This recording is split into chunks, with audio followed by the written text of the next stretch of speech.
Sejam todos muito bem-vindos. É com muita alegria que a gente inicia mais uma edição do Farol, projeto do Cesupa, que tem como intenção debater temas relacionados à gestão, a empreendedorismo, liderança, inovação, fazendo a segunda edição desta retomada do Projeto Farol, que no final do ano passado, em novembro, muitos, vejo aqui, estão novamente participando do encontro. Teve a alegria de receber o Pedro, que está aqui presente hoje, prestigiando essa edição.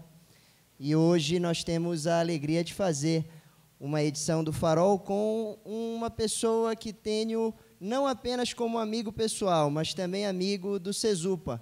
Não é a primeira vez que está aqui participando de eventos da instituição.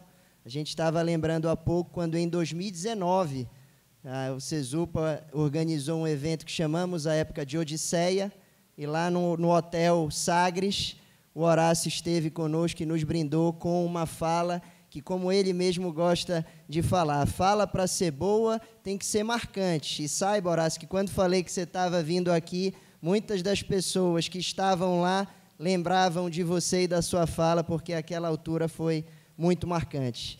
Quero, antes da gente iniciar, agradecer muito a presença de cada um de vocês, aqui presencialmente, e depois aqueles que estão nos acompanhando em outras plataformas. Aqui o evento sendo hoje gravado e depois será disponibilizado na íntegra.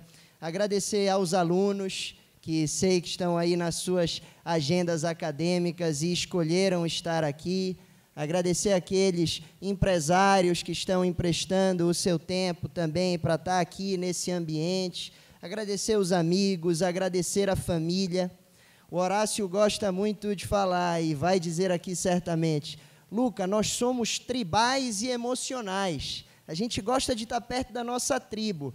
Saiba, Horácio, que essa é a minha tribo. Aqui a gente está falando não só do Cesupa, que diz muito da minha história, da minha família, mas aqui também com amigos, com alunos, nesse ambiente de troca, de aprendizagem, e te ter aqui nessa tribo que saiba que também é sua, e esse é o sentimento de que você se sinta muito acolhido, é motivo de grande alegria. Então, já que a gente está num papo leve, eu não vou registrar as presenças aqui de forma solene, vou só fazer que aqui estão todos como família, como amigos, as pessoas que conduzem a reitoria da instituição aqui presente, mas que aqui hoje é meu padrinho, meu pai, minha mãe, meus amigos, e a gente está muito feliz de criar esse ambiente leve que diz muito do que é o Farol. Um papo leve, descontraído, para falar de carreira, para falar de empreendedorismo, para falar de liderança.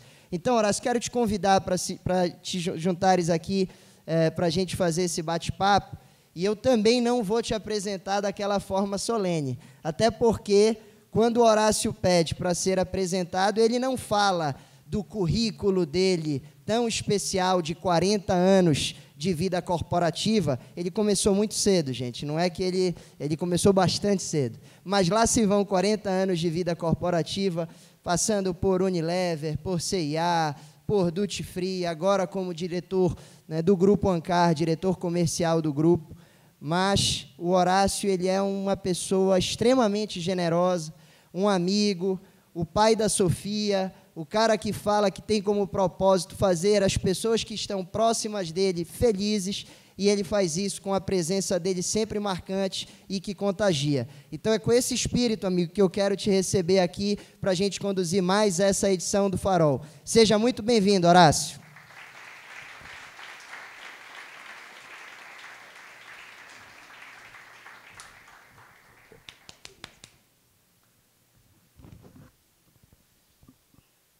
Olá, boa noite, tudo bem? Estão me ouvindo? Então, todo mundo me ouvindo? Então, assim, nós precisamos ter alguns combinados hoje. Primeiro, eu tenho um pequeno déficit auditivo, né? Então, aqueles que foram perguntar, falar e tudo mais, por favor, falem bem firme. Segundo, transparência para falar e para ouvir. Então, nem sempre a gente gosta de tudo que a gente ouve, mas precisamos ter esse combinado, tá? Terceiro, o que eu vou falar são minhas experiências. Não necessariamente cabem nas experiências de vocês, mas são os meus fatos que formaram a minha vida. Então, meus credos, minhas experiências e minhas emoções. Falando em emoções, nós vamos nos emocionar hoje aqui, tá? Então, como você falou, somos seres tribais e emocionais. Então, a sua tribo agora também é minha tribo. Sua tribo, me tribo, né? Alguma coisa assim. E vamos emocionar aqui um pouco dessas histórias, que o que não faltam são histórias, né? Eu sou geração X, mas eu sou Y da minha época. Então, tem alguns comportamentos, né, que eu já acho um pouco difícil você categorizar por geração, os baby boomers, os X, os Y, os Z, os millennials e etc. Isso não dá muito. Assim, cada um tem um comportamento, mas foi a categorização que encontraram. Mas, enfim, eu falo pra caramba, e a coisa que eu mais gosto é falar para pessoas, né? Então, vamos lá. Meu desafio é muito grande, porque o Horácio hoje era para chegar em Belém meio-dia, não estava chovendo muito, mas o avião arremeteu 2 vezes por conta de uma ventania, que o piloto disse que eles precisariam, então, ir para Macapá. O Horácio, então, que nunca tinha ido a Macapá, deu mais um cheque, conheceu mais uma capital, mas atrasou um pouquinho o voo dele, chegou 3h, tive com ele no aeroporto e almoçamos, e quase que a gente não vem para o Farol, porque o almoço começou, a gente começou a conversar, quando olhou para o relógio, já eram 18h, e viemos correndo aqui, até desculpa pelo atraso no início. Mas a minha missão é desafiadora porque, num papo de 1h e pouquinho, consegui extrair, eu prometo a vocês que eu vou falar muito pouco e vou ouvir muito mais, que esse cara, ele não fala só de mercado de shopping center, de liderança, né, de inovação, de empreendedorismo, ele fala de vida. O Horácio é um cara extremamente humano e é isso que a gente vai tentar ouvir e aprender um pouquinho com ele hoje. Vamos começar pelo final, a gente fala de liderança, carreira e o mercado de shopping. Mas como a gente alinhou, vamos iniciar falando do mercado de shopping. Lá se vão 21 anos dentro da indústria, né, dentro do grupo Ancar, que tem aí 22 shopping centers no Brasil. Claro que, se for falar dentro da indústria, a tua experiência de varejo já conta como indústria, mas te ouvi um pouquinho. Fala um pouquinho para nós do mercado de shopping centers e algumas mudanças, Horácio, que você considera como muito importantes para compartilhar. Bem, primeiramente, o que acontece? A gente está falando de varejo, e o varejo, né, é uma das posições que mexe com as emoções das pessoas. Né? Por quê? Porque o cérebro que compra é o cérebro primitivo, é o cérebro do primata. Né? Ele está ligado diretamente à emoção e à satisfação de um momento que possa gerar prazer. Se nós pensarmos efetivamente em consumo por necessidade, um consumo, você não vai consumir. Se você deixar o seu cérebro evoluído, tomar decisões de consumo, não há consumo nesse negócio. A indústria de shopping centers, ela começa lá no Minnesota, em 1958, nos Estados Unidos, e ela foi importada por um grupo de empresários brasileiros no final da década de 1960 para o Brasil. E é uma indústria que deu muito certo fora dos Estados Unidos. Deu tão certo que, em alguns lugares, funciona melhor do que propriamente nos Estados Unidos. Vocês têm acesso a várias informações, viram que a indústria passou por uma transformação muito grande lá nos Estados Unidos, né, porque eles têm categorização de shoppings, e shoppings sem relevância, eles terminaram as atividades. Então, uma das coisas mais importantes dentro do nosso setor, você tem que ser relevante, né, o famoso be bold. Acho que isso também serve para todos nós na nossa atuação, no nosso dia a dia. Se você não for relevante, você está fora do mercado. Então, quando a gente traz a indústria de shopping, por ser capital intensivo, foi um processo de expansão nos anos 70, nos anos 80, muito vagarosamente, e a partir dos anos 90, mais precisamente na década de 2000 até 2010, houve um processo grande de consolidação do setor. Isso trouxe uma musculatura gigante para o negócio. Empresas de capital do exterior vieram para o Brasil, outras fizeram processos de fusão interna e abertura de capital aqui. Então, isso houve uma mudança transformacional na indústria, saiu de aproximadamente 250 shoppings para 640 que temos hoje no Brasil. Era um negócio B2B, né? Todo mundo sabe o que é B2B? Business to business, né? Então, eu faço negócios com alguém que vai fazer negócios com um consumidor, né? Que é o C. Então, a nossa relação era uma relação muito de real estate. Real estate é locação de metro quadrado, né? Então, nós alugávamos o espaço para um lojista e esse lojista se comunicava estritamente com o consumidor. A nossa preocupação era exclusivamente se o lojista estava pagando em dia ou não. Não era uma preocupação no que ele estava vendendo, se o mix estava correto, se estava ajustado, se o preço estava justo, se o mix de produtos que ele estava tendo também era a expectativa do consumidor. O varejo físico foi sempre meio brigado com o varejo virtual, né? É como quase uma relação homem-mulher, né? Então, de vez em quando, nos estranhamos. Então, nós percebemos que o varejo físico precisa do varejo virtual, do varejo online, e o varejo online precisa muito do varejo físico. É muito mais interessante um casal do que você levar uma vida sozinho. Você vai ser muito mais frutífero, né? Com certeza. Eu que o diga, minha esposa aqui presente, a vida de casal é maravilhosa. Agora, o que eu queria te falar, Horácio, nessa linha de aproximar o digital do físico, a gente conversava hoje mais cedo sobre o exemplo do Rio Design Leblon. Eu acho que é legal compartilhar um exemplo, eu acho que para fixar aqui para os presentes. Porque, veja, o que você está falando para nós é justamente de que aquilo que antes se apresentava como um paradigma, não, o digital pode acabar com o físico, foi visto como uma oportunidade. Eu queria que a gente pudesse mostrar de que forma isso tem sido feito. Ou seja, eu entendo que a experiência digital é importante, então eu estou trazendo para dentro do espaço físico, que também é importante, mobiliza, tem um fluxo de pessoas importante, pessoas que ali estão numa experiência e numa jornada de compra interessante para terem imersões e experiências digitais. É por aí? É por aí. Antes de eu falar do caso que nós tivemos lá no Rio Design Leblon, eu vou trazer à tona aqui para vocês o maior varejista mundial, chama-se Amazon, né? Durante muito tempo, ele foi o homem mais rico do mundo, inclusive, né? Aí, no meio do caminho, a Amazon compra a Wholesales, que é uma empresa de supermercado nos Estados Unidos, e também abre lojas, a Amazon Go. Aí você começa a pensar, por que a Amazon precisa da informação do varejo físico, assim como, hoje, o maior conglomerado de luxo do mundo, se chama-se LVMH, né, Louis Vuitton, Moet e Hennessy. Hoje, inclusive, o proprietário desse conglomerado é o homem mais rico do mundo, e ele tem o varejo online para não vender nada. Ele não quer vender nada no online. Ele pega o varejo online para seduzir as pessoas e convidá-las a ir até o varejo físico. Então, a experiência conjunta do varejo online com o varejo físico é a melhor coisa que nós podemos ter. O online para seduzir, para convidar, para demonstrar as marcas, mas a experiência, lembra-se que nós somos seres humanos. Nosso negócio é experimentar, é estar lá, é cheirar, é sentir, é perceber, é provar. Isso são sensações inigualáveis no nosso negócio. O varejo online, ele serve para resolver um problema, mas ele não vai gerar a satisfação do varejo físico.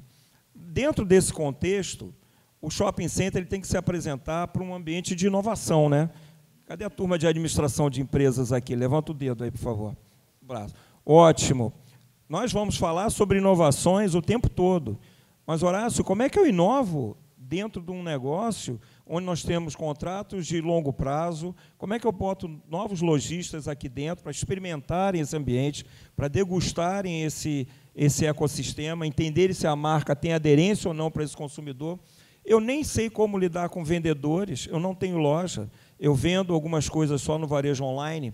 Então, nós pegamos um espaço lá no Rio Design Leblon, num dos melhores locais do Rio de Janeiro, e fizemos um ambiente de loja. Nós trouxemos 14 marcas que trabalham dentro do online, vestuário, calçados, semijoias, acessórios, dentre outras marcas, para que coabitassem esse espaço físico, onde nós fazíamos a curadoria, onde nós fazíamos a gestão de vendas, onde nós conseguimos um sistema que o cliente pagava toda a compra, mesmo que tivessem várias marcas envolvidas, e, no final, distribuía o resultado daquela venda para cada um. Então, diminuímos qualquer tipo de atrito na jornada do consumidor. Então, isso tudo foi testado e, que surpresa, algumas dessas marcas tiveram um resultado tão interessante que nós promovemos para uma loja depois em caráter de longo prazo. Então, eles vieram, degustaram aquele ambiente, tiveram a aderência do consumidor, e aí eles foram, opa, agora eu quero uma unidade só minha aqui, e fomos convidando eles para iniciarem um outro tipo de negócio. Então, isso é uma inovação dentro de um negócio chamado shopping center, onde você tem que estar preparado para trazer sempre novidades para dentro do seu ambiente. Senão você vai ficar... Lembra do que falamos? Vai perder relevância.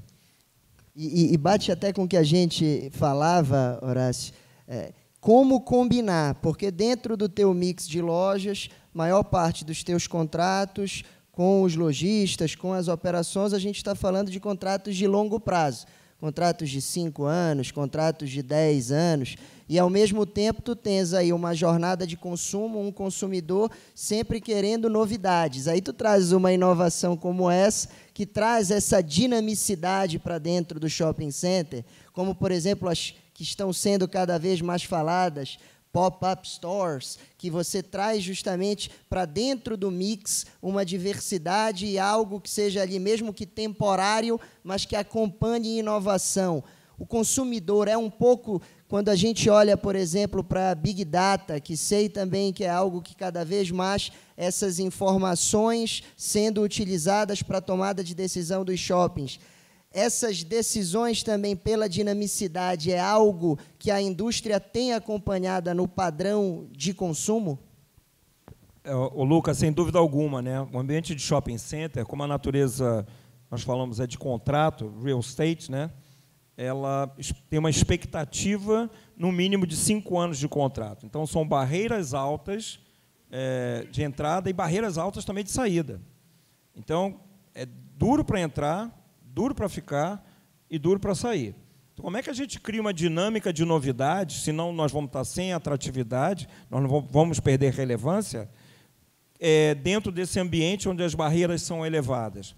Então, nós criamos algumas oportunidades, como as pop-up stores, que, na verdade, são inovações. Então, estamos sempre de olho em alguma marca que está debutando no mercado, e isso a gente tem que estar sempre muito ativo, olhando os outros shopping centers, olhando o que está acontecendo no varejo de rua. Tem todo momento, nesse exato momento, tem alguém botando em pé uma ideia incrível. Nós precisamos estar atentos a essas ideias que estão surgindo. Então, nós criamos alguns espaços onde servem como experimentações para esses lojistas que estão trazendo esse molho novo que a gente precisa gerar essa dinâmica. Pessoal de administração, dentro dos 5P de marketing, já chutaram isso? Tem uns que falam que são 4, mas eu acredito que são 5, né? Qual que é o mais importante de todos aí? Quem chuta? Um? Pedir? Hã? Praça ou place, exatamente isso. Você pode ter um negócio mais ou menos, mas se ele estiver na localização correta, ele tem uma boa chance de ser promissor. Muitas vezes tem uma marca que está entrando no mercado e eu ainda não tenho a melhor localização para ela. Então, para não perder aquele momento dela de entrada, eu boto ela numa pop-up enquanto a outra loja não ficou pronta. Mas, de qualquer forma, eu já estou sinalizando para o consumidor que ela chegou, eu já estou demonstrando para o mercado que ela já está presente também conosco. Isso aconteceu conosco lá no shopping em Porto Alegre, no Iguatemi, com a entrada da Louis Vuitton. Então, ainda não tínhamos a loja pronta para ela, e ela ficou um ano e meio, numa pop-up até surgir a oportunidade em definitivo ou de longo prazo para ela. Então, essa dinâmica para nós, ela é muito importante. Como gerar relevância num negócio onde as barreiras de entrada e de saída são muito elevadas. Você tem que gerar essa dinâmica. Muito bom, amigo. Falando ainda do mercado de shoppings, explorar um pouquinho mais. A gente pensando na cadeia toda, é uma cadeia extremamente rica e que a gente poderia pensar em várias reflexões interessantes, desde o investidor até o consumidor final. Mas vamos falar um pouquinho na relação shopping e varejista, que a gente está aqui conversando e aprofundando um pouco mais. Você vem do varejo, né, antes de estar lá na condição de diretor no Grupo Ancar. Essa relação é uma relação que muitas vezes a gente escuta até alguns estereótipos. É uma relação complicada, o shopping pressiona muito o lojista, é difícil para o lojista se sustentar dentro do shopping. A gente escuta esse tipo de coisa. Mas o que eu vejo do grupo, e é nas nossas conversas, eu acho que seria legal de compartilhar um pouco essa visão, é que o que eu vejo é cada vez mais uma troca e o desenvolvimento dessa cadeia no que diz respeito a uma aprendizagem contínua e uma real compreensão de objetivo comum. Ou seja, o que antes se tratava de um negócio de real estate, um B2B, que eu estou preocupado com o meu aluguel, eu começo a ver que ele não é sustentável no tempo se eu não tiver operações e o meu indicador principal precisa ser as vendas dessas operações dentro do negócio. Aí chega em algo que eu acho legal, a gente, dentro de uma instituição de ensino, você comentar, vocês não sabem, mas o Horácio também é reitor. O Horácio é reitor da Universidade do Logista.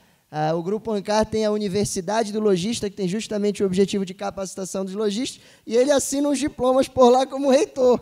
Conta essa história para nós, um pouquinho dentro desse ambiente da relação shopping-logista.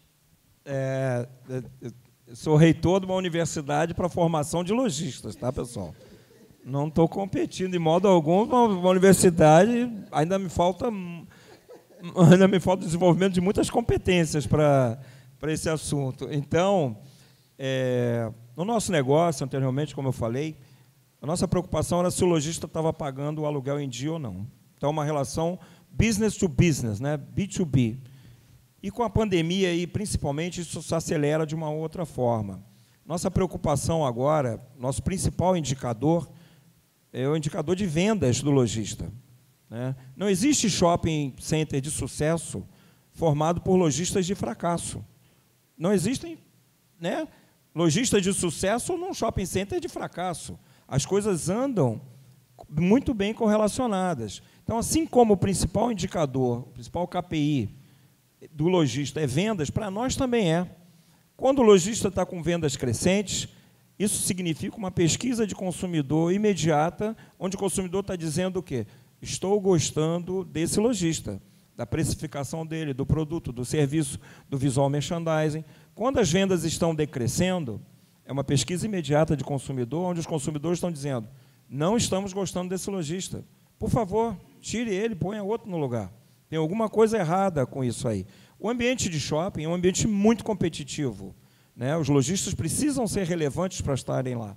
Os custos são elevados, é diferente do ambiente de rua. A competição é muito forte. Mas nós, como grupo, como marketplace, vamos chamar assim, nós precisamos desenvolver os integrantes desse negócio.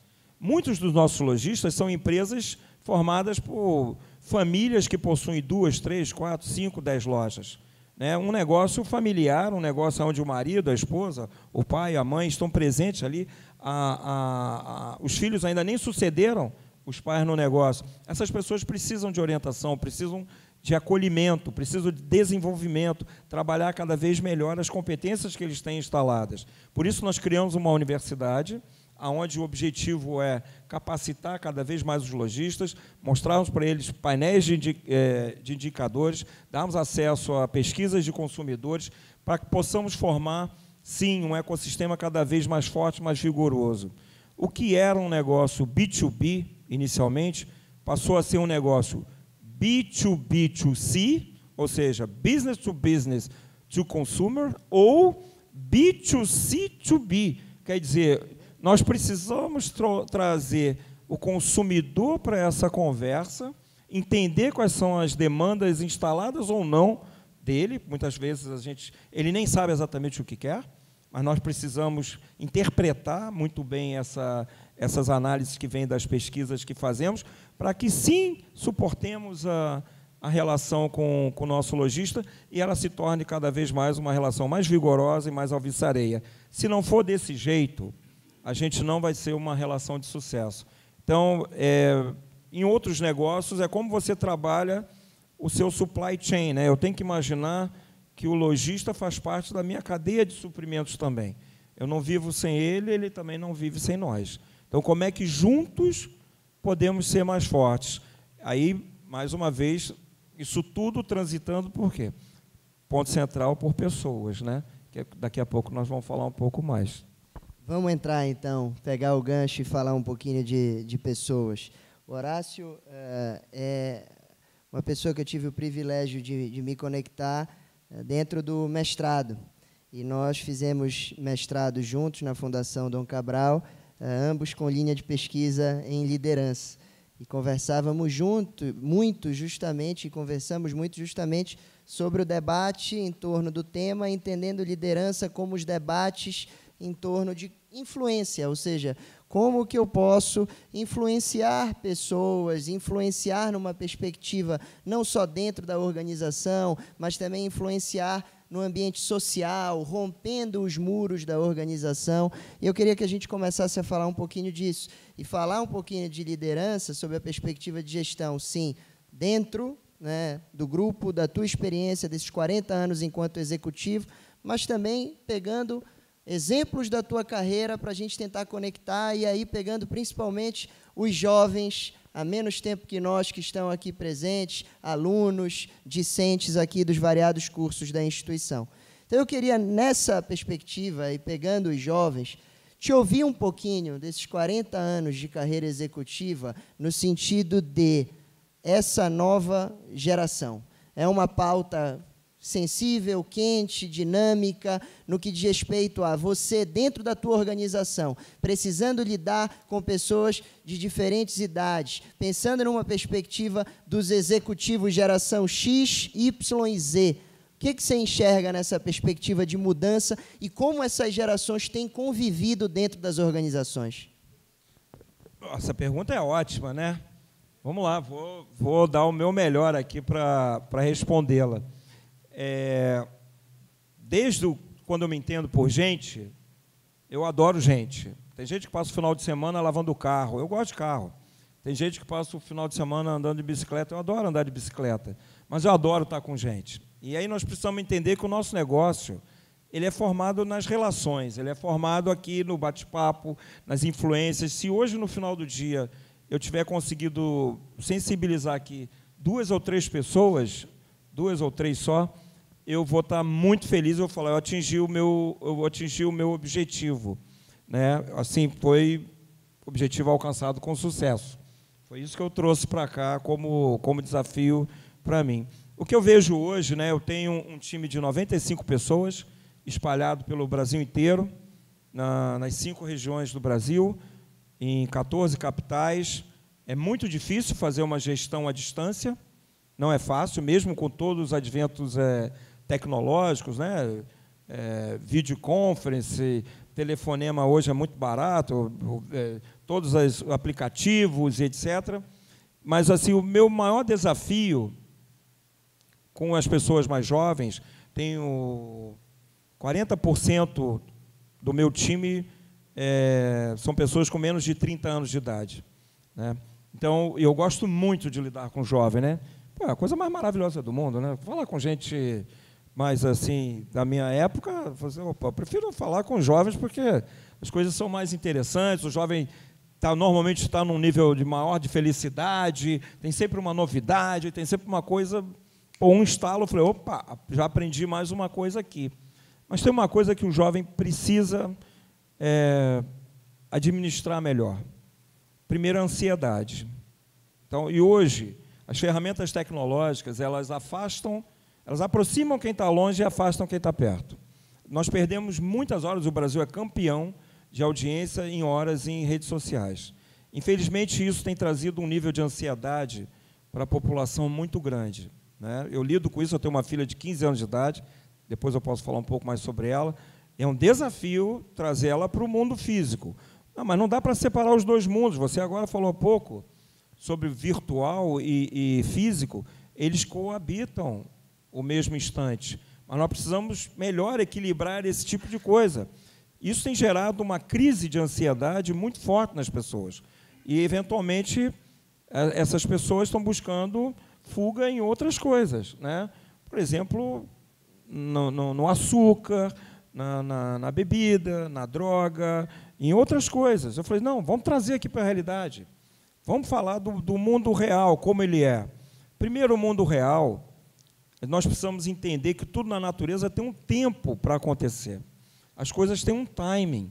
A geração nova ela está muito acelerada e ela esqueceu que precisa, como na natureza, como na agricultura, eu tenho que preparar o solo, semear, né, plantar, até para colher. Isso tem um prazo. A fruta não amadurece da noite para o dia.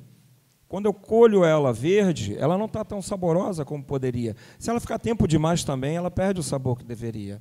Então, nós precisamos entender que tudo tem um tempo para acontecer. Ah, Horácio, que papo careta isso. Pô, a gente está numa outra geração. Eu entendo perfeitamente que as coisas estão muito mais aceleradas hoje, mas a gente não pode botar o milagre antes do trabalho. Muitas pessoas, às vezes, querem que o sucesso seja instantâneo, aonde eu nem mergulhei no assunto.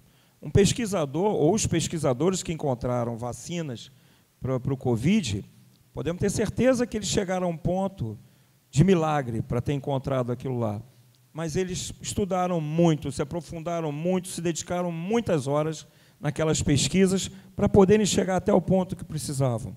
Então, nós precisamos dosar o timing correto das coisas, mesmo que hoje nós estamos vivendo um mundo muito mais acelerado do que vivíamos anteriormente. As coisas são mais rápidas, a comunicação é super, ultra dinâmica.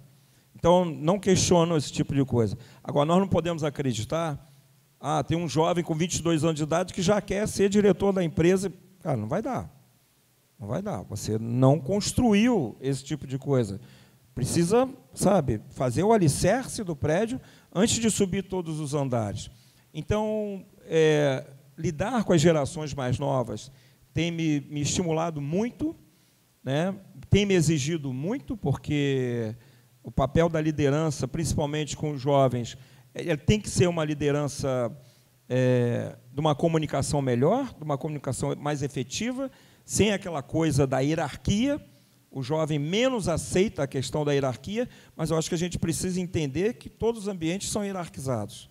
Até um formigueiro é hierarquizado. Então, assim, precisamos entender que as sociedades são hierarquizadas, mas a gente não tem que fazer valer da hierarquia para exigir as coisas. É preciso que as pessoas cheguem nas empresas com 17, 18, 19 anos de idade, já entendendo essas relações e disposta, efetivamente, a darem o seu melhor. Então, o conselho que eu dou, primeiro, para todo mundo, que nós vamos ter aqui alguns 3 ou 4, sejam relevantes. Mas, para ser relevante, não vai ser da noite para o dia, não. Vai suar muito, vai dar trabalho. Então, sucesso só vem antes de trabalho no dicionário, pessoal. Em lugar nenhum vem antes de trabalho. Então, estejam dispostos a mergulhar em fundo. Estejam dispostos realmente a fazerem diferente. Senão vai ser só mais um na multidão. Sejam be bold, sejam relevantes em tudo que vocês se predispuserem a fazer. Se não, nem entrem. É preferível passar a bola para outro. Não vou entrar nesse projeto, porque eu não tenho condições de ser magnífico nele. Muito bom, amigo. Eu queria pegar justamente o gancho do final da tua fala, de relevância, o conselho, principalmente para os jovens, pensando nas suas carreiras, de se conectarem a projetos. O teu final, nem entrem. Se verem que não serão relevantes, nem entrem. Eu queria poder explorar um pouquinho as tuas decisões de carreira, porque, assim como a gente sempre conversa e te digo que, ao ouvi-las, me inspiro, tenho certeza que as pessoas aqui poderão se inspirar com as tuas tomadas de decisão de carreira. Quando a gente se transporta para o que colocaste aqui, alguns com 18, com 20 anos, o Horácio lá com 18 anos estava iniciando a sua vida corporativa, tomando ali, entrando na Unilever. E, àquela altura, a tua primeira experiência na Unilever era um trabalho temporário, mas que vistes ali uma oportunidade justamente de ser relevante. Podes contar um pouquinho mais dessa história, do teu começo, da tua decisão de início de carreira? Uma coisa engraçada, em setembro do ano passado, eu fiz 40 anos de vida corporativa, né? Nossa Senhora, muito tempo. Então, 4 décadas. Tem muitas pessoas aqui que nem de idade tem isso ainda, eu já estava trabalhando. Aí eu ia botar até no meu Instagram, fiz 40 anos, né? Alguns iam olhar assim, pô, está meio acabado para 40 anos, né? Mas eu falei, não, 40 anos de trabalho, né? Aí eu falei, pô, não imaginava que o cara tinha trabalhado tanto tempo assim, né? Quem me encontra hoje aí pelas ruas, pelas esquinas da vida, vão falar, pô, esse cara teve a oportunidade, com certeza, de estudar nas melhores escolas, estudar no exterior, com certeza faz parte de um grupo muito especial de pessoas e que não é tão verdadeiro assim. Né? A minha origem é uma origem muito, muito humilde, muito simples, como é o Brasil, né? E as chances eram pequenas naquela época. Ainda são bem difíceis. Eu acho até que hoje são mais difíceis do que na minha época. Está muito difícil, realmente, para os jovens. Não discordo disso. Mas, mais ainda, eu tinha pouquíssimas oportunidades. Eu morava na região metropolitana do Rio de Janeiro, São Gonçalo, não sei se alguns conhecem aqui, e eu perturbava a minha tia, eu tinha conseguido a liberação do Exército, eu perturbava a minha tia, que vendia roupas de sacola em várias empresas no centro do Rio de Janeiro, eu perturbava ela, pô, consegue um trabalho para mim. Trabalho, a diferença de trabalho e emprego, alguém sabe me dizer o que é? Né? São coisas diferentes, né? Trabalho, emprego, né? Depois a gente pode falar sobre isso. Eu falo que quero um trabalho. Trabalho eu não estou preocupado se vai ter carteira assinada, se não sei quanto eu vou ganhar, etc. Qual é o valor do ticket, se tem plano de saúde, se é home office. Se não é home office, eu não quero. Então, assim, é trabalho. Então, é diferente de emprego. Eu queria trabalho. Falava, mas arruma um trabalho, eu preciso trabalhar. Aí minha tia conhecia uma supervisora lá da Unilever e ela conseguiu para mim lá. A minha tia, eu consegui um trabalho para você. Aí eu fui lá, dia 10 de setembro de 1984, a supervisora chegou para mim e falou, olha, eu vou te dar um contrato temporário de 30 dias e você vai começar aqui com a gente. É óbvio que o meu cérebro não processou o contrato temporário 30 dias. Naquele momento eu estava entrando na Unilever. E eu não queria saber. Eu trabalhei que nem um demônio aqueles 30 dias lá. Peguei todos os serviços que ninguém queria fazer, quebrei dedo, unha, não sei o quê. Me passa o pior aí que tiver, 12 horas por dia, sem ninguém perguntar. Pelo menos umas 12 por dia, 5 por 2, então não era tão problema assim. No final de 30 dias, ela me chamou. Eu falei, pois não, Berenice, olha, nós vamos estender o seu contrato temporário por mais 90 dias. Aí eu falei, claro que meu cérebro não processou, contrato temporário mais 90 dias. Eu estava na Unilever. Aí eu falei, perfeitamente. Mandei bala aqueles 90 dias, botei todo o arquivo em ordem, datilografando tudo, na época era datilografia, né?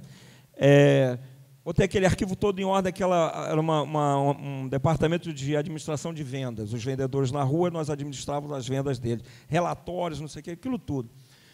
No final de 90 dias, o cara que era o analista do escritório pediu para ir trabalhar no campo, né? Pediu para ser vendedor. A vaga do cara caiu no meu colo. Então, eu fui efetivado dia 2 de janeiro de 1985. Na minha cabeça não era efetivado, na minha cabeça eu já estava lá há 4 meses. Então, assim, por isso que eu falei, o pesquisador só encontrou uma das fórmulas lá da vacina do Covid porque ele estava mergulhado naquilo, 1.000 metros de profundidade. Aquela vaga só foi me dada porque eu estava ali 120 dias que eu não queria ver nada, eu não tinha hora para sair de casa, hora para voltar, não tinha nada. Então, o milagre só acontece quando você está ali inserido dentro dele, mas assim, eu nem saí para almoçar, eu saía direito. Eu estava preocupado em realizar aquele trabalho e fui efetivado. Pô, aquilo foi uma dádiva. Pô, qual menino da minha idade tinha tido a oportunidade, aos 18 para 19 anos, conseguir um trabalho de analista de uma empresa, de uma corporação, de uma multinacional, super grande, que eu aprendi horrores, que foi fundamental no meu início da minha carreira. Aprendi muito lá, trabalhei pra caramba, era pelo menos umas 12 horas por dia, e lá fiquei 5 anos. Continua? Emenda na da C&A. Continua. Aí eu falava, né, lembra que eu sou geração Y da minha época, né? Aí eu chamei meu gerentão lá, né, que era o seu Machado, que eu tenho um amor por ele enorme, felizmente já está numa outra dimensão. Eu falei, seu Machado, quais são as minhas chances aqui dentro da Unilever? 22 anos, né? 23 ali. Ele falou, como assim, Antônio? Ele me chamou, não, porque eu quero ser gerente de multinacional antes de 30 anos de idade, seu Machado. Estou me formando, mudei minha carreira, eu comecei com engenharia e física na Universidade Estadual do Rio de Janeiro e mudei para administração de empresas, tá? Eu sou administrador também. Então, eu comecei como exatas e me encontrei nas humanas, vamos dizer assim. Eu falei, estou me formando. Ele falou, Antônio, aqui não vai dar para ser gerente antes dos 30, não. Eu quero o seu apoio, então, seu Machado. Eu vou buscar algum outro processo externo. Eu vou me candidatar para ser trainee numa outra empresa. Eu quero o seu apoio para esse processo. Eu falei, claro, eu gosto muito de você. E eu estudei um processo na empresa da C&A Modas, que é uma loja de roupas, né? Estou falando isso em 1988 para 89, era só uma loja de roupas. Hoje até uma loja muito mais interessante do que só uma loja de roupas. E eu tinha estudado profundamente a empresa, eu sabia tudo da empresa, antes do processo de trainee abrir. Quando o processo de trainee abriu, eu já estava preparado 2 anos para participar do processo. 5.000 e poucas pessoas participaram e entraram 13 pessoas, e eu fui uma delas. Mas o processo de seleção, mesmo eu tendo me preparado muito para aquele processo, como qualquer jovem, eu fui para a última etapa muito nervoso, né? Era a chance da minha vida. Eu sabia que ia mudar a minha vida. Eu sabia que, além de mudar a minha vida, ia mudar a vida de muitas pessoas que estão ao meu redor. Por exemplo, hoje, que nós estamos aqui juntos. E eu fui para aquele processo, na última etapa, tremendo. E, é claro, eu comecei a mandar mal na entrevista. A entrevista final era com um holandês que falava muito mal português, que é da família proprietária da C&A, seu Oscar Brenninkmeijer. Aí eu estou mandando mal na entrevista, estou derrapando, né? Sabe, carro derrapando na curva. Eu falei, vou dançar, ele vai encerrar a entrevista e eu vou perder a chance da minha vida. Aí teve uma hora, eu falei, eu tenho que fazer alguma coisa diferente. Eu tenho que tomar as rédeas da minha vida aqui, porque eu não posso que ele conduza o meu futuro. Eu tenho que conduzir o meu futuro. Eu falei, seu Oscar, só um minutinho, por favor. Aí o holandês tomou um... O que foi, senhor Antônio Horácio? Aí eu falei assim, seu Oscar, o que o senhor vai me falar aí não vai me adiantar de nada. A sua hora vale 1 milhão. A minha hora vale bem pouquinho. Então, se o senhor vai me falar, mas tem uma informação que eu preciso, que ela é fundamental aqui nesse momento. Ela não tem nada a ver com faixa salarial, ela não tem nada a ver com o lugar que eu vou trabalhar, ela não tem nada a ver com a carga horária, disponibilidade. Qual que é a informação que era fundamental para mim naquele momento? Alguém chuta? Oi? Lembra que eu ouço pouco, tá? Foi o seu Oscar, tem uma informação que eu não tenho, e ela é fundamental. Qual a informação, senhor Horácio? Que dia que eu começo na sua empresa? Porque, a partir dessa informação, eu vou lá e vou pedir demissão, nesse momento, da Unilever, me preparando para começar na sua empresa. Ele falou, o senhor começará dia 2 de outubro de 1989. Foi isso. Que bacana, amigo. Essa história, ela tem tantos ensinamentos que a gente pode pegar da tua entrada na Unilever, assim como na C&A. Colocaste para nós, é muito marcante quando colocas. Eu estava preparado para o processo da C&A 2 anos antes dele acontecer. Ou seja, de fato uma capacidade de perceber, uma vontade de se conectar a algo, mas entender que a gente precisa fazer o dever de casa antes. Então, fica marcado na tua fala que as tuas ações acompanham o teu discurso. A gente precisa primeiro trabalhar para depois chegar num resultado. Eu trabalho 2 anos, eu me preparo, eu conheço de uma realidade, e ali sim eu estava pronto para poder chegar numa fase final, né, nessa sacada genial lá com o seu Oscar, mas estavas ali depois de 5.000 que competiram contigo, porque tinhas o pré-requisito, um conhecimento aprofundado de onde tu querias estar. E hoje a gente vê algumas vezes, eu até brinco, lá no escritório, às vezes a gente vai fazer processo seletivo no escritório e a gente puxa a orelha quando as pessoas chegam para o processo seletivo e não entraram nem no site do escritório para poder fazer um dever de casa, entender qual é aquele local que a pessoa quer se conectar. A gente fala, você tem que querer se conectar a algum lugar, não é só ali uma entrevista, né, para medir um conhecimento. O profissional tem que querer saber que ele quer estar ali. E é justamente nisso que eu queria agora falar da tua transição, ou seja, ficas ali mais de uma década na CIA e começas a enxergar. E aí é a fala que eu queria deixar bem marcado para todo mundo que nos acompanha. Conseguir enxergar como oportunidade. Começastes a entender também que a tua experiência no varejo poderia ser valiosa dentro da indústria de shopping center, justamente por aquilo que colocastes no início. O shopping center passando por um momento de transição, de deixar de ser apenas real estate. Ok, aquilo já se iniciava, agora se consolidando mais. Mas você enxergando que o executivo de shopping center não pode conhecer apenas de real estate. Ele tem que ter a experiência de varejo para poder gerar essa proximidade com o lojista. Passa por aí, conta um pouco para a gente disso. Mas antes eu vou contar uma outra história bem rápida. Eu fui casado 17 anos, né? E tenho uma linda filha de 15 anos de idade. Para casar com a minha ex-esposa, eu fiquei estudando ela uns 2 anos, né? Fui ser amigo do pai dela, fui ser amigo da mãe dela, convivia com ela no mesmo condomínio. Só quando eu me senti realmente preparado, eu falei, opa, agora eu vou dar um tiro. Mas eu já tinha um arsenal de pessoas me ajudando naquele processo, né? Então, assim, como em qualquer relação, seja uma relação afetiva, seja uma relação profissional, as pessoas querem se sentir como, pô, esse cara está com desejo de fazer parte do meu time. Ele estudou a minha empresa, sabe? Ele fez a parte dele.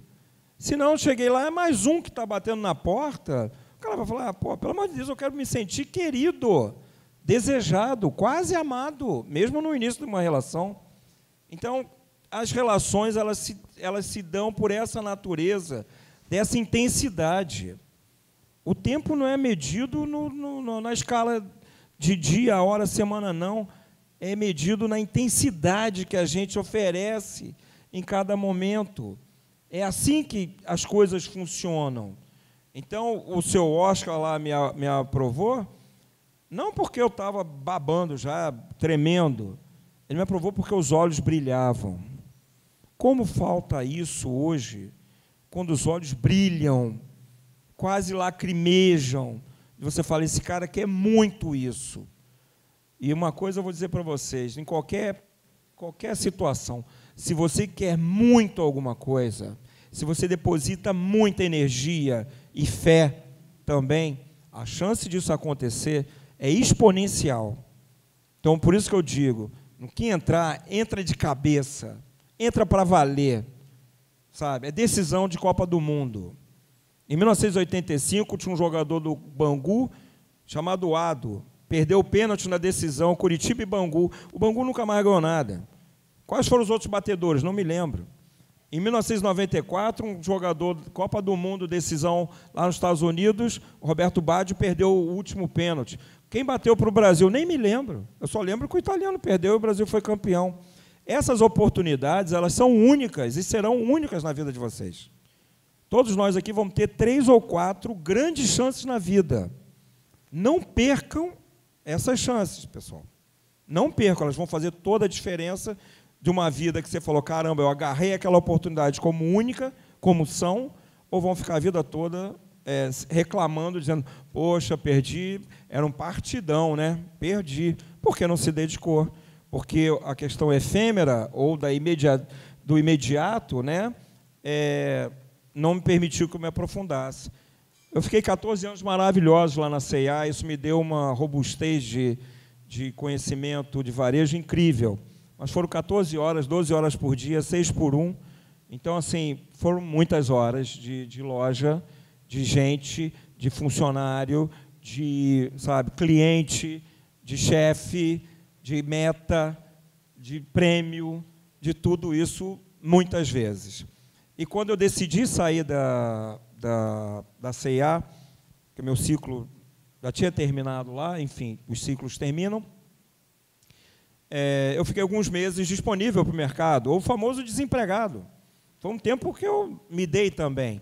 Eu sempre disse, você está fazendo o quê? Estou disponível, estou em transição de carreira. É até mais bonito, né? Período sabático, pô, não acaba nunca. Né? Estou fazendo consultoria, pô, não acaba nunca essa consultoria também, né? Estou num projeto, agora que projeto? Então, eu gosto de, né, da coisa acontecendo. Aí, eu realmente estava muito esgotado, falei, olha, eu vou dar um tempo para mim. Eu não tinha filhos, eu não era casado, eu não tinha empréstimo em banco, então eu podia ficar um tempinho me dando esse luxo. Me matriculei no curso, estava pronto para ir lá para os Estados Unidos, na Universidade de Ohio. Aí me surgiu uma chance, um headhunter me ligou e falou, olha, tem uma conversa aqui com o doutor Jonas Barcelos, que era o dono da Brasif Duty Free, que era a empresa que tinha todos os duty free no Brasil. Eu falei, pô, mas a conversa é direto com o dono? Com o donão, né? Eu chamo assim, com o donão? Né? Aí ele falou, mas normalmente não é com o cara, o gerente de RH, depois com o diretor, não sei o quê. Ele falou, não, é direto com o chefão. Eu falei, pô, eu tenho que ir para essa conversa sabendo mais de duty free do que ele, que é dono. Pessoal, vou falar para vocês, eu estava com a passagem marcada para os Estados Unidos, foi ótimo, eu sabia que eles tinham uma operação lá em Miami.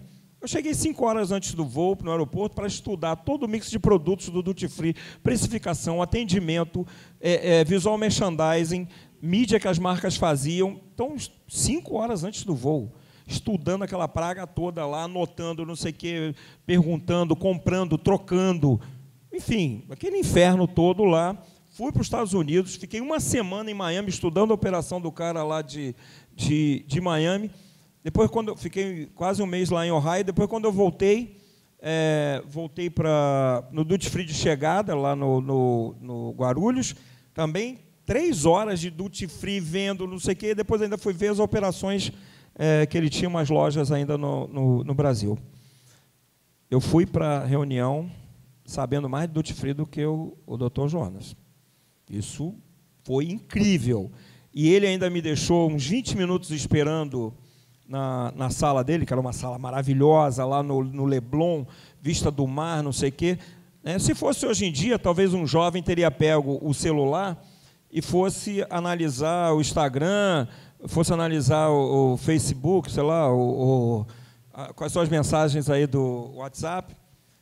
Eu peguei aqueles 20 minutos, eu fiquei olhando muito bem aquela sala, porque aquela sala eu consegui fazer a leitura, quais eram os valores do Dr. Jonas antes dele entrar na sala.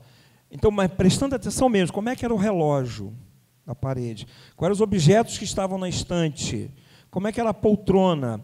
Veio um garçom me trazer um copo d'água com um guardanapo engomado. Vocês sabem do que eu estou falando? Assim, engomado, de goma.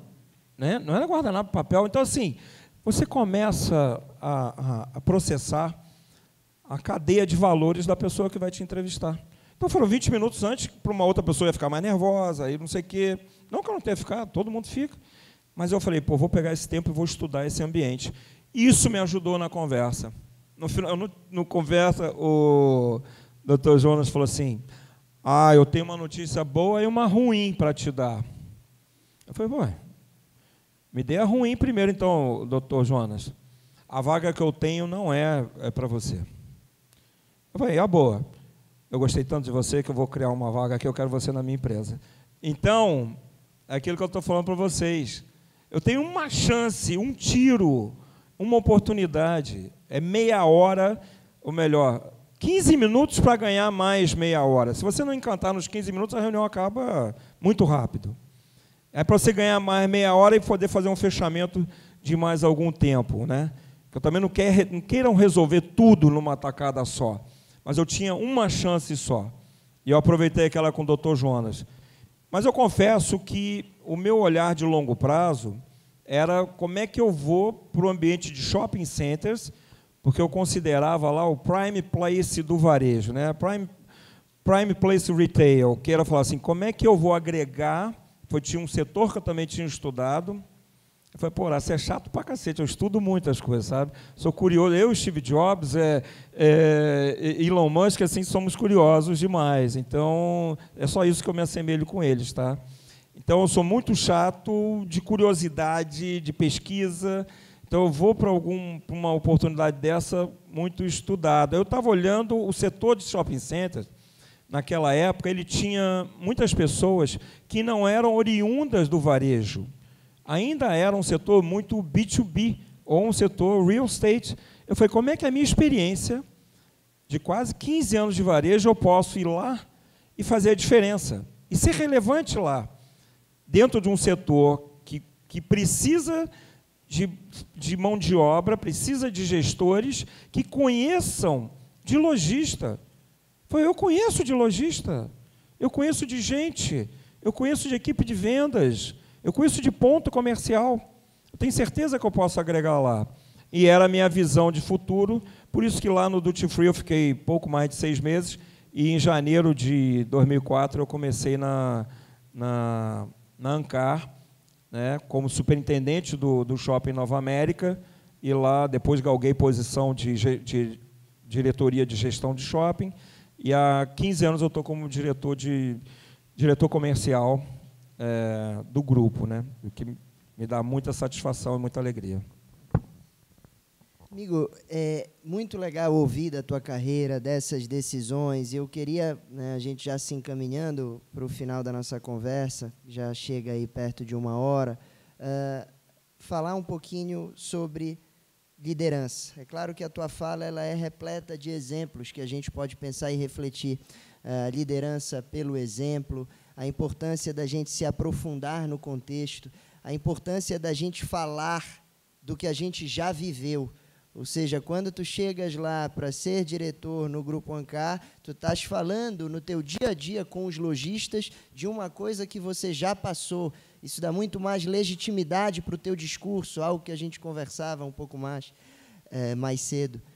Mas dentro da tua liderança, e eu te conheço e te reconheço muito assim, essa coisa do gostar de gente, de lembrar mesmo que somos todos seres humanos, de tentar extrair sempre das pessoas o seu lado humano, é muito sensível quando colocas a sensibilidade dentro dos momentos de fazer uma leitura do contexto e se conectar com aquela oportunidade, é algo muito marcante.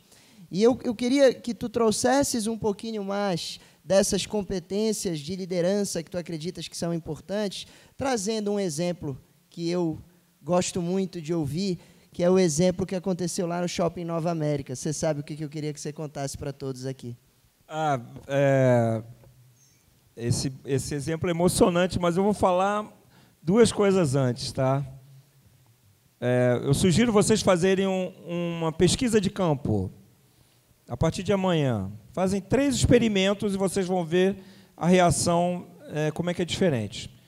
Primeiro, para várias pessoas, vocês falem somente bom dia, ok? Pode conhecer a pessoa e pode não conhecer a pessoa. Bom dia, bom dia, bom dia, bom dia. Tá? Para outras pessoas, vocês falem, bom dia, tudo bem? Mas é aquele tudo bem, tipo, eu não quero saber como é que está. Ok? É tudo bem, interrogação, exclamação. Tudo bem, eu já estou respondendo, é para responder tudo bem. Esse é o segundo experimento. Vocês vão ver que a reação das pessoas no primeiro experimento é diferente. Para o segundo, bom dia, tudo bem? E o terceiro bom dia, tudo bem? Como é que vai você? Pergunta aberta. Vocês vão ver 3 reações completamente diferentes. Nós não podemos nos esquecer em qualquer relação, tá? Generosidade, né? Gratidão. Não podemos esquecer empatia. Efetivamente, sou afetado por seres humanos, sou, assim como todos, emocionalmente afetado. Então, sou empático com as pessoas. Quando eu pergunto, bom dia, tudo bem, como vai você? Eu realmente estou preocupado com você. E o terceiro, conexão com a espiritualidade, aí cada um respeitando a opção religiosa de cada um. Eu estava lá num desses congressos nos Estados Unidos e estava participando lá o general Colin Powell, que faleceu tem pouco tempo atrás. Esse general ele foi o líder da tropa norte-americana no Kuwait e foi ministro do Casa Civil, né, vamos chamar assim, do Bush filho. Foi sucedido depois pela Condoleezza Rice. Aí o general estava lá no final da palestra dele, o entrevistador perguntou ao general, fala alguma coisa muito interessante para nós. Ele falou, claro, como todos sabem, a Casa Branca é um prédio muito antigo, e a garagem, na época, nem foi considerada uma garagem, né? Porque na época era carruagem, cavalos, etc. Nem era garagem. Então, a garagem não comporta todos os carros dos funcionários da Casa Branca. Então, dependendo aonde o manobrista, você tem que chegar lá, larga o carro, e o manobrista para o carro aonde ele decide lá. E dependendo de onde ele parar o carro, se ele parar na porta, já na saída, você vai sair em 5 minutos. Mas se ele parar lá no fundo, você vai demorar mais de 1 hora para sair. E ele falou, um dia ele estava entediado, etc., desceu lá na garagem, foi fumar um cigarro, e perguntou para os manobristas lá, né? Os manobristas, eles eram um da Ásia, da África, outro da América Central, enfim, eram só estrangeiros.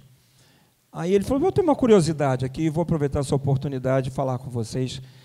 Qual é o critério que vocês usam para manobrar os carros? Quais são os carros que vocês param lá na frente? Quais são os carros que vocês param lá atrás? Alguém chuta qual é o critério?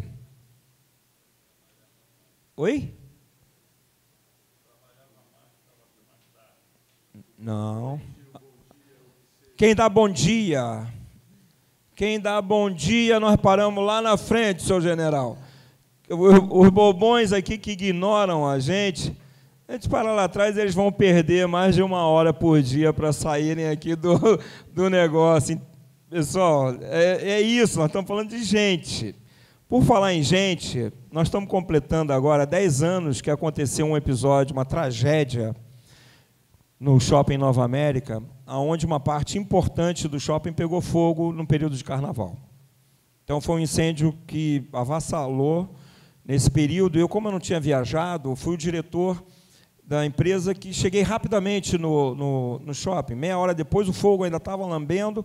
Nós montamos lá um comitê de crise, né? Assessoria de imprensa, chama bombeiro, faz isso, faz aquilo outro, pessoas desesperadas, lojistas e tal. Enfim, aquela confusão toda, uma crise muito, muito grande.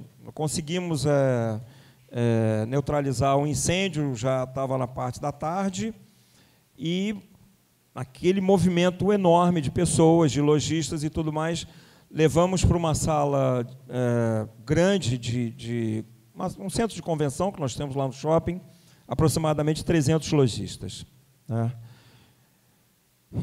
E todo mundo muito, muito alvoroçado, né? Todo mundo lá discutindo, eu, como diretor da empresa, e o superintendente do shopping, todos lá muito preocupados. Eu quero entrar na minha loja, não sei o quê, como é que vai ficar o seguro e tal, etc. Eu falei, tem que despressurizar essa turma aqui, que a pressão está muito alta. Aí começa a despressurizar, pessoal, calma, vamos sentar, vamos discutir. Não, mas veja bem, eu quero entrar na loja. Eu falei, calma, os bombeiros estão atuando ainda. Não podemos entrar na área que foi afetada pelo incêndio. Vamos aguardar e tudo mais. Estou vendo que tem um clima muito instável ali. Estava mais calor ali do que lá no foco do incêndio. Aí, primeira coisa, eu falei assim, a maior parte das pessoas que estão aqui me conhece já há algum bom tempo. Então, o que eu disser para vocês vocês sabem que vocês podem levar em consideração. Eu fui superintendente desse shopping 4 anos e tudo o que eu disse que ia fazer foi feito. Então, naquele momento, você está dizendo com firmeza, dando sua cara a tapa para falar, olha, calma que nós vamos fazer. Não, mas eu quero entrar na minha loja. Eu falei, calma, que nós vamos... Alguma vez, aí eu chamava alguns exemplos, dona Raquel, a senhora que é minha lojista aqui há tanto tempo, alguma vez eu prometi algo com a senhora que não foi cumprido? Não, senhor Horácio, foi feito sim. Seu fulano, então você vai puxando exemplos que vão garantindo a tua fala. Lembra que isso tudo são tomadas de decisões num momento de crise que até então eu nunca tinha vivido. Nunca tinha vivido uma história dessa. E a temperatura começa a baixar um pouco. Mesmo assim, estava muito intenso. E aí as pessoas, eu quero entrar na minha loja, eu quero pegar minhas coisas. Eu falei, ó, primeiro, nós não temos autorização do Corpo de Bombeiros para entrarmos no local. Segundo, tem riscos lá envolvidos e não podemos assumir esses riscos. Terceiro, pessoal, olha só, o que puder, os seguros nossos vão cobrir. Ninguém vai ficar de fora. Vocês também têm seguro das lojas de vocês. Mas nós precisamos aqui, nesse momento, sermos gratos. Aí todo mundo se pergunta assim, grato? Acabou de acontecer um incêndio, está lá pegando fogo a minha loja, vai falar de gratidão? Sim, precisamos ser gratos, porque não houve a perda de uma vida humana sequer. Nenhum bombeiro queimou um dedo no pior evento que aconteceu nesse shopping. Então, nós precisamos ser muito gratos aqui, e agora eu peço uma grande gentileza de todos vocês. Independente da espiritualidade de cada um, vamos fazer uma oração e vamos dar as mãos e fazer um Pai Nosso e uma Ave Maria aqui, em gratidão, porque não houve nenhum ferido. Os bens materiais, as questões materiais, a gente recupera. A vida humana não tem preço. Naquele momento, foi a estratégia de crise mais lúcida que nós tivemos, eu fico até arrepiado, lembrar desse momento, e conseguimos trazer todo mundo para um centro de equilíbrio e lembrarmos que, mesmo no momento de uma crise tão forte, a gente buscou enxergar a gratidão que nós tínhamos que ter naquele momento e não houve nenhum ferido e não houve nenhum dano maior do que isso. E a coisa mais incrível, além desse momento, nós ficamos com o shopping fechado 3 dias, Luca. E no dia seguinte, um pouco antes do shopping abrir, que abriria, mas não abriu no seu horário, tinha umas 30, 40 pessoas do lado de fora do shopping, com vassoura, rodo, balde, pano de chão. E as pessoas, nós fomos lá e falamos assim, pessoal, mas o que está acontecendo aqui? Ele falou assim, nós viemos limpar o shopping. Nós viemos limpar o nosso shopping. E assim, foi de uma emoção muito forte para todos nós, e nós falamos, não, pessoal, calma. Ela falou, não, o shopping não é de vocês, o shopping é nosso. As pessoas estavam falando, o shopping não são dos donos do shopping, nem dos lojistas do shopping, nem dos funcionários do shopping. O shopping é da sociedade que ele está inserido. E eu acho que nós deveríamos refletir isso em todo o nosso dia a dia. A Cesupa, ela não é dos proprietários acionistas da Cesupa, ela é da sociedade que ela está inserida, é desse tecido social que ela pertence. Na biologia, quando um organismo está dentro de um sistema que ele não pertence, ou ele vai ser encapsulado, ou ele vai ser engolido, ou ele vai ser expelido. Então, nós precisamos entender que nós, como seres, ou as organizações que nós fazemos partes, ou lideramos, ou elas vão fazer parte intrínseca desse tecido social, ou então ela vai ser expelida pela sociedade que ela está presente. Então, o maior sucesso, quando a gente fala de realmente sustentabilidade, o maior sucesso de qualquer negócio é perceber que a organização faz, sim, parte daquela sociedade, daquele bairro, daquela cidade, daquele país que ela está inserida. Na hora que a população, que a sociedade, que o tecido social abraça e traz para si, isso você fala, eu tive sucesso no meu negócio. E é assim. E be bold, pessoal, sejamos relevantes o tempo todo, todos os dias. E quando se dedicar a fazer alguma coisa, mesmo que seja uma paquera, um namorico, entre para valer. A pior coisa do mundo, que nem o Mário Sérgio Cortella, nosso professor, falava, o meio entre o quente e o frio não é o morno, não. O morno é o maior pé no saco do mundo. Ninguém aguenta gente morna. Ninguém aguenta. O legal é você ser quente quando você precisa ser, né? Por exemplo, hoje eu vou tomar essa decisão, hoje eu vou realizar isso, vou começar uma dieta, vou cortar o cabelo, vou tomar conta melhor de mim, e vou ser frio quando eu preciso ser, por exemplo, dar uma orientação a um liderado, trabalhar com uma pessoa. Eu não posso que a emoção tome conta de mim na hora que eu preciso tomar uma decisão, principalmente sobre pessoas. Vou mandar embora impulsivamente. Pô, não é correto isso.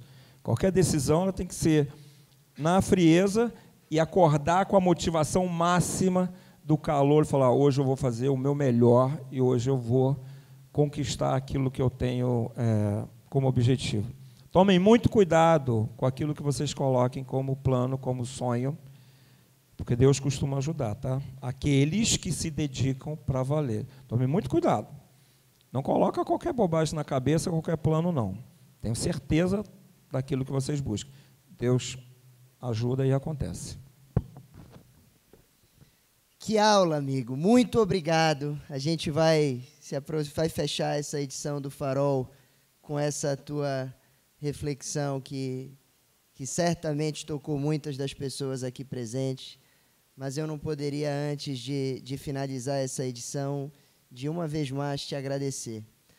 Assim como fiz no início, quero também agora, ao final, te dizer pessoalmente o quanto sou grato por te ter na minha vida, como já te disse outras vezes, o quanto que aprendi e aprendo contigo, com os teus conselhos, com as nossas trocas. E muito obrigado por ter dedicado o teu tempo.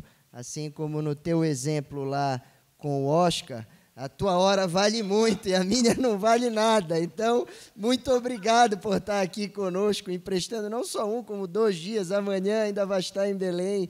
Então, muito obrigado por estar aqui conosco. Eu quero, nesse momento, te entregar essa singela lembrança aqui, em nome do Cesupa, de agradecimento por estares aqui, para sempre lembrares desse momento.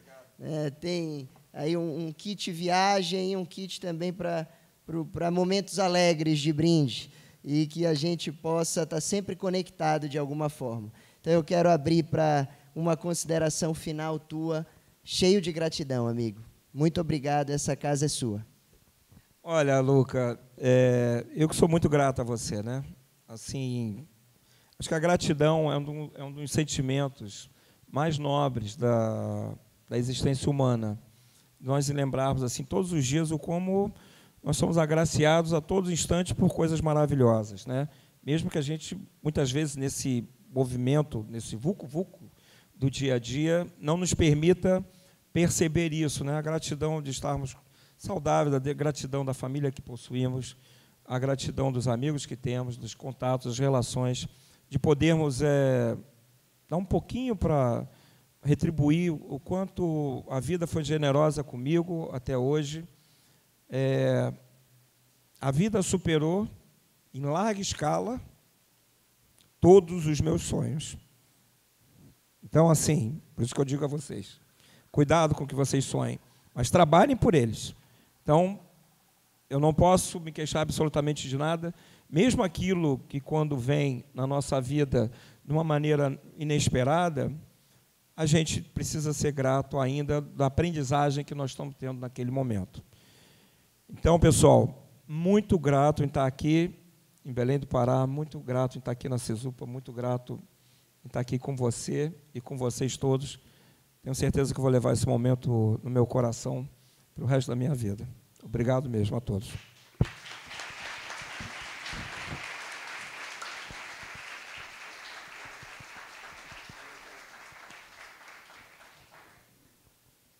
Tem perguntas e respostas? Tem? Alguém quer abordar alguma coisa? Alguém quer perguntar quando começa a empresa dele? Nós ainda não temos shopping aqui em Belém do Pará. Está disposto a trabalhar no Brasil inteiro. Será um prazer. Será um enorme prazer. Boa. E lembra daquilo que eu falei, brilho nos olhos. Não tem nada mais apaixonante do que quando você vê uma pessoa com os olhos brilhando. Seja um namorado, uma namorada, seja um candidato a trabalhar junto com você, seja de um amigo. Você fala, cara, isso, fazer os olhos brilharem é um negócio que não tem preço. Então, opa! Boa noite aí, obrigado pela aula também. São duas curiosidades. Eu sou um entusiasta das operações de shopping, mas não entendo a fundo, numa pesquisa assim rasa, e como cliente gosto muito. Então, seriam duas curiosidades, na verdade. A primeira, quais são as circunstâncias locais que são avaliadas quando se abre um shopping? Eu falo em termos não assim financeiros, eu falo assim, o que culturalmente de cada cidade vocês tentam colocar na operação.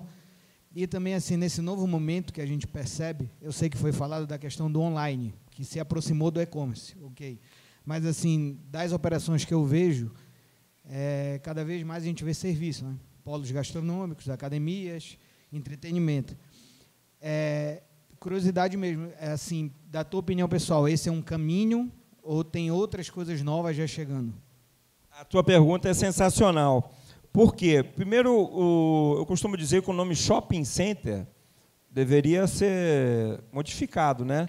Lembra que eu falei lá em 1958, no Minnesota, fizeram uma caixa enorme, botaram um monte de lojas dentro dessa caixa, porque lá no Minnesota, alguns conhecem, outros talvez não, quando é frio para valer, e quando é quente, também é quente para valer. É um inferno aquele negócio lá.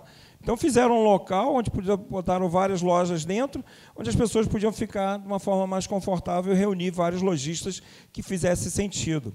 Mas shopping center é um centro de compras. Então, a atividade principal, durante muitos e muitos anos, foi só comprar, né? Mas só comprar, eu tenho uma demanda, eu vou lá, compro e vou embora, né? Realizo essa demanda e vou embora. Isso, o prazer gerado por isso é um prazer muito baixo. Então, hoje, a gente vê, né, 50 anos depois, na verdade, é um centro de entretenimento, é um centro de lazer, é um centro de quê? De convivência e um centro de conveniência. É um lugar onde eu encontro, lembra como o Luca falou? Nós somos tribais e emocionais. É um lugar que eu encontro gente da minha tribo. São lá que eu marco encontro com meus amigos do trabalho, com os amigos da faculdade, com os amigos, com os familiares. Então, virou esse grande centro de convivência e conveniência. Nos últimos tempos, nós temos falado muito de entretenimento e lazer, né? Qual é o principal lazer do ser humano? Alguém chuta aí? Comer é a coisa mais legal que tem no mundo, né? E a gente tem energia, tem 3 energias que nunca faltam, né? É comer, não ser comido e comer alguém. Então, assim, né? Reproduzir, não ser devorado, não é? E se alimentar. Então, são as 3 energias que nunca faltam. Então, assim, o shopping center virou o quê? Um grande centro gastronômico. Temos até que tomar cuidado, porque senão fica, agora virou só um negócio de restaurante, praça de alimentação, etc. E as praças de alimentações, se vocês puderem prestar atenção, está ficando meio fora de moda. Que negócio, se eu puder evitar a praça de alimentação, puder um restaurante que caiba no meu bolso, que tenha um atendimento rápido, eu vou para o restaurante. Então, o modelo food court, né, praça de alimentação, funcionou também durante muitos anos.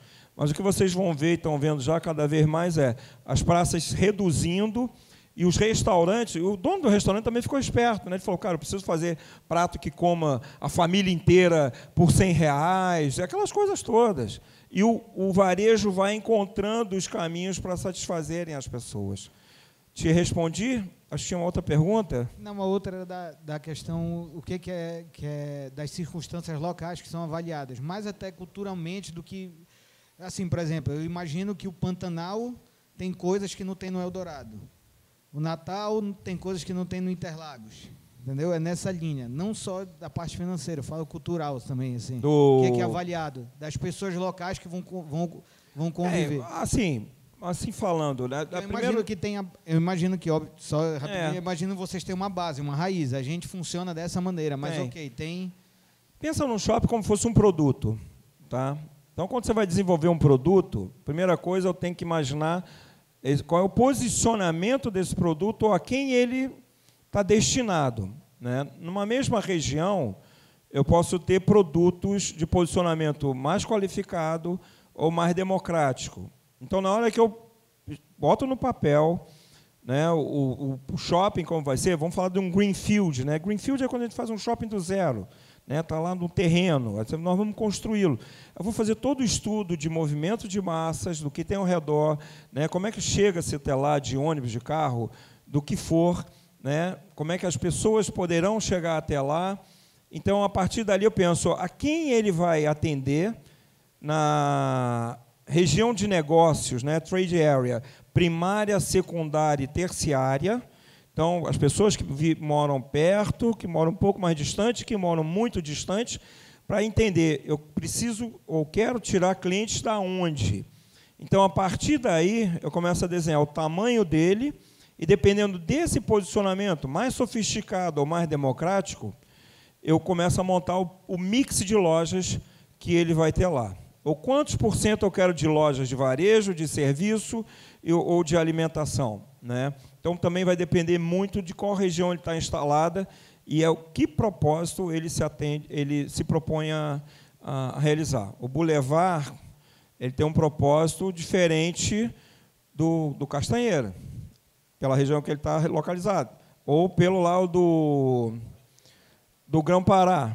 Então, o Grão-Pará ele precisa fazer um esforço grande para levar pessoas de outra região para lá. Ele precisa ter marcas de altíssima atratividade que só tem lá, com exclusividade. Então, assim, é um outro exercício. E lá não adianta ele ter, por exemplo, lá marcas muito democráticas. Eu falo, eu não vou trazer cliente para cá, eu vou precisar trabalhar um nível de marcas de posicionamento um pouco mais exclusivo.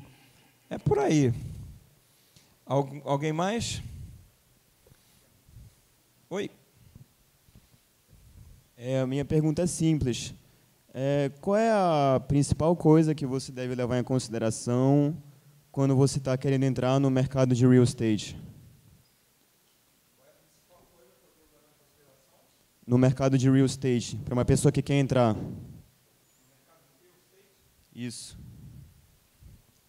A principal coisa que eu levo em consideração no mercado de real estate, não entendi muito bem, me ajuda a traduzir.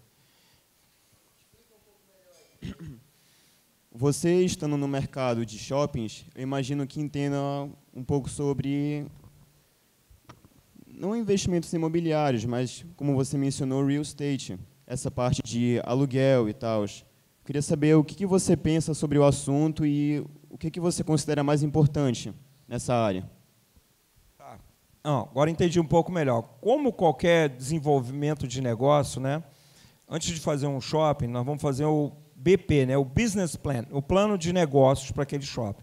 Então, qual vai ser o tamanho dele, qual vai ser o mix de lojas que ele vai ter e quanto eu espero receber de aluguel daquelas lojas lá. Então, eu preciso entender o dinheiro que nós vamos aplicar, investindo, construindo tudo aquilo lá, na perspectiva de longo prazo, lembrando que shopping center, ou algumas atividades de real estate como a nossa, né, que é de alugar metro quadrado, a taxa de retorno é uma taxa baixa. Ela não é taxa de retorno tão alta como, por exemplo, loteamentos. O cara que desenvolve loteamentos, a taxa de retorno é mais alta. Tem os riscos dele lá. Ou, por exemplo, salas comerciais. É um outro negócio também dentro de real estate. Ou, por exemplo, lajes corporativas. É outro negócio também dentro de real estate. Então, a gente tem uma expectativa de retorno baixa, de longo prazo. Então, quando você faz um shopping center, você imagina que o retorno dele vai se dar lá pelo 8º, 9º ano de investimento. Nossa senhora, quer dizer que você bota dinheiro agora, só começa a recuperar a capital lá no 8º, 9º ano? Sim, mas é um negócio de vida muito longa. Então, é diferente de outros negócios que têm vida muito curta. Agora, aí eu faço uma outra pergunta para você.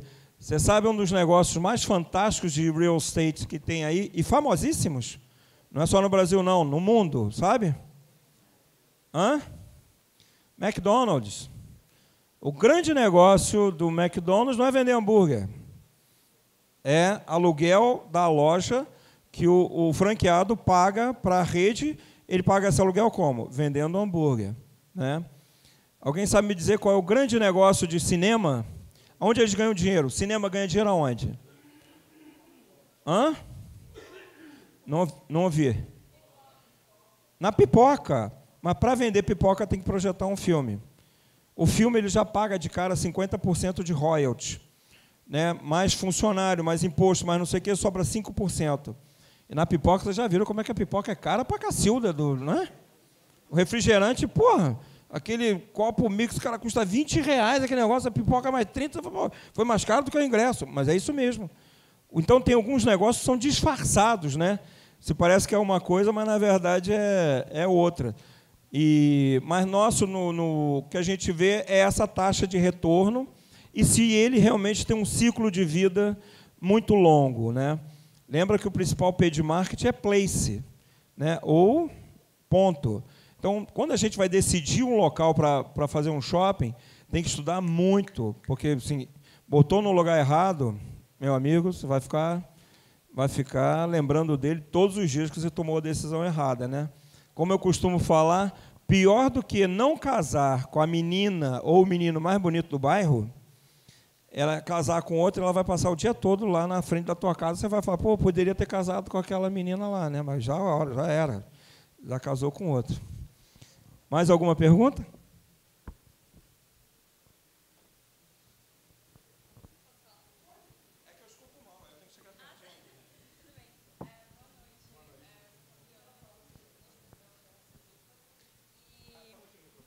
Tá. Não, tudo bem. Um hábito que eu percebi por parte dos consumidores é que a maioria vai no shopping, como você falou, para testar, experimentar, né, pegar naquele produto físico, só que acaba comprando no digital, porque é mais barato. E eu não sei se isso ocorre em grande escala, mas se ocorre, seria um desafio, né, por parte do shopping, porque isso afeta diretamente os varejistas, o que afeta as compras e afeta o shopping. Então, caso isso ocorra em grande escala, como é que vocês fazem como estratégia para combater esse desafio? Tua pergunta é maravilhosa, Fabiana. A gente chama isso de showroomer, né? Que é o cara que faz o showroom. O que é o showroom? O cara vai lá, degusta, conhece, experimenta, não sei o que, mas não compra porra nenhuma. O cara vai depois e fala, vou comprar no online, que é mais barato. Aí eu tive uma oportunidade, é um desafio, sim, acontece. O showroomer, né? Então você pode falar, as lojas, os shoppings no futuro vão ser só lojas para degustar, experimentar e tudo mais? Só não, mas muitas vão ser assim, sem dúvida, principalmente aquelas coisas que quando você joga na internet, na jornada de pesquisa de preço, é muito rápido. Eu quero comprar um iPhone 16. Você joga lá, você vai ver um monte de... O iPhone é o mesmo. Você vai no mais barato e compra. Agora, a experiência de ir na loja, ela é diferente. Eu estava conversando isso com um varejista, tipo Casa Bahia, né? É um Casa Bahia lá da Inglaterra. Aí eu falei para ele, ele falou assim, como é que eu venço esse tipo de coisa? Ele disse, o meu preço da loja é mais barato do que o preço do online. Eu falei, isso eu nunca vi na minha vida. Como é que é isso? Ele falou assim, quem entra no meu online, eu não vendo nada. O cara compra, mas eu não vendo. Eu vou entrar no online para comprar uma geladeira, eu compro só a geladeira e vou embora. Aí ele falou, mas quando ele vai na minha loja, ele vai comprar a geladeira, meus vendedores são tão bons e tão treinados, que eu vendo a geladeira, eu vendo o fogão, eu vendo o tapete da sala, eu vendo a almofada. Aí sim eu vendo. Porque no outro processo, foi alguém que foi lá e comprou só o que queria e foi embora. Então, também os varejistas estão entendendo essa mecânica, quem vende e quem compra, e, interessantemente, estão botando algumas promoções mais legais nas lojas físicas do que na loja virtual. Por falar nisso, você sabe quantos % desistem? Qual o percentual de desistência do carrinho? Alguém sabe me dizer? Hã? Hã? Chuta aí. 97%. 97% das compras online do carrinho o cara desiste no meio do caminho. Quais são os 2 motivos mais fortes da desistência? Valor do frete e tempo de entrega. Aí o cara da Amazon fala assim, como é que eu resolvo essas 2 principais dores? Inventou o Amazon Prime. Você não paga nada de frete. Claro que paga, você paga a anuidade, que negócio. O cara chegou lá no custo médio do frete e falou, eu te entrego no mesmo dia os produtos mais vendidos que estão no meu warehouse. Então, olha que genialidade, o cara pesquisou quais eram as principais dores de desistência do carrinho de compras e falou, como é que eu ataco essa dor? Ainda cria um cartão fidelidade que ele bota 10 bilhões de dólares em janeiro de todo ano no bolso. Em janeiro, sem ter vendido nada, agora só vendeu o cartão fidelidade dele. É isso que é um negócio. Quando você estuda a jornada, você fala, onde é a dor? Então eu vou lá e vou pesquisar e vou resolver essa dor e vou levar até um serviço adicional para eles. Tá? Alguma pergunta? Bom, ninguém perguntou minha idade, se eu sou casado, solteiro, não sei quem perguntar nada. Mas tudo bem, isso fica para a próxima vinda aqui a Belém.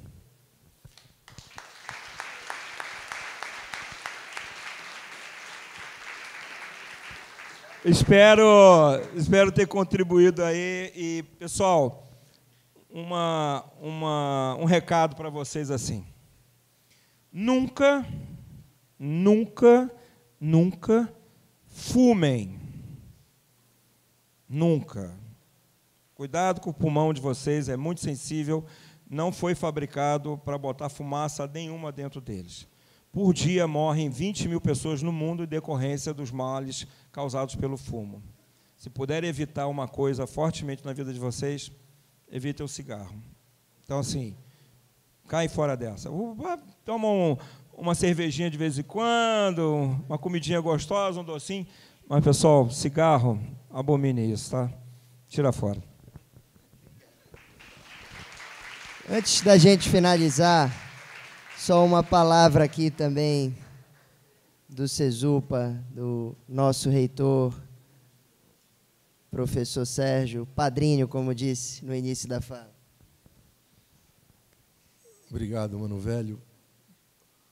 Eu não ia fazer pergunta, ia dizer que você está mais bonito que em 2019, está mais magro, entendeu? Porque foi lá no Sagres em 2019, né? E é muito bom ter aqui você de volta e teremos outras vezes. Eu queria, e seria absolutamente desnecessário, mas o Luca me olhou dali. O importante é que vocês, estudantes, especialmente os alunos que estão aqui, dos diferentes cursos, produção, administração, tem aluno da Civil aqui também. Acho que na sexta-feira passada, eu estava aqui com alunos de engenharia de produção. E eu vou só repetir o depoimento da Catarina, que estava aqui. Para que vocês entendam o quanto da fala, ou tudo da fala do Horácio, do Antônio Horácio, o Antônio eu aprendi hoje, era Horácio, tem a ver com vocês. Tem a ver com vocês. Olha, a Giovana está bem ali. A Catarina não está aqui nesta sala. Estava. Então, com a licença dela, que já saiu, ela falou, e eu não sabia, no momento de virada de chave, ela está no 5º período, é isso?